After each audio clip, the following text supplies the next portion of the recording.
Una po sa lahat, doon po sa driver ay sa buong loob ko po, sa puso ko, isip ko, ay wala po akong sama ng galit o kahit kunting sa kanya na sumama loob ko, hindi po. Kasi siya po ay siguro di ko po masagot kasi siya po yun. Kung nakatulog man siya o ano man po ay yun po ay bunga ng katawan natin. Kaya siyempre kung gising siya malamang hindi niya kami sasagasaan. So okay na po ako, napatawad ko po yung driver. At yung kasama po namin sa room ng Tarlac Hospital, isang pasahero at isang driver ng Solid North. So siya, updated siya sa social media. Ako hindi pa ako tumitingin. At ang sabi niya sa akin, bro, nasuspende na yung kumpanya namin. Tapos bago ako umalis, kasi nauna ako na clear sa kanila na nag-request kasi ako ng i-pull out na, i-discharge na ako. Sabi niya sa akin, bro, may balita na isasara ang kumpanya namin. Kita ko, ramdam ko yung mukha niya. Sabi ko, bro, pag mayroon ako pagkakataong kahit kunti lang, sasabihin ko talaga ang nararamdaman ko. Ayaw ko pong ipasara ang Solid North kasi marami pong pamilya ang umaasa. Sa mga driver, may pamilya po yan.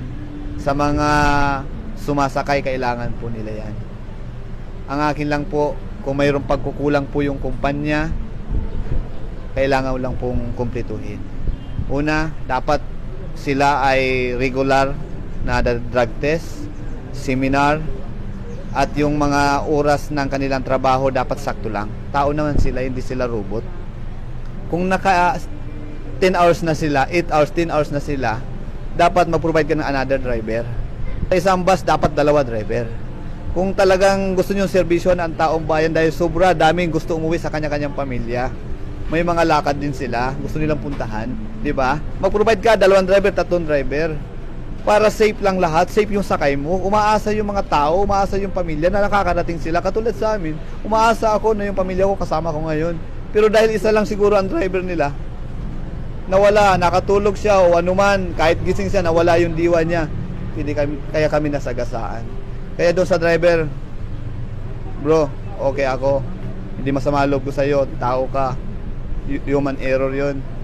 Sa company naman, nawa pagpatuloy nyo ang inyong serbisyo. Kailangan natin yan, pero kumpletuhin lang po. Sumunod kayo sa LTO, sa LTFRB at sa rules and regulation ng kalsada.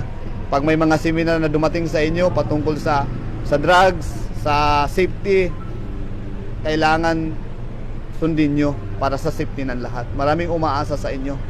Mga pamilya sumasakay sa inyo, umaasa makauwi. Kaya sa ngayon, ang tangi ko lamang na masabi ay napakabuti ng Panginoon.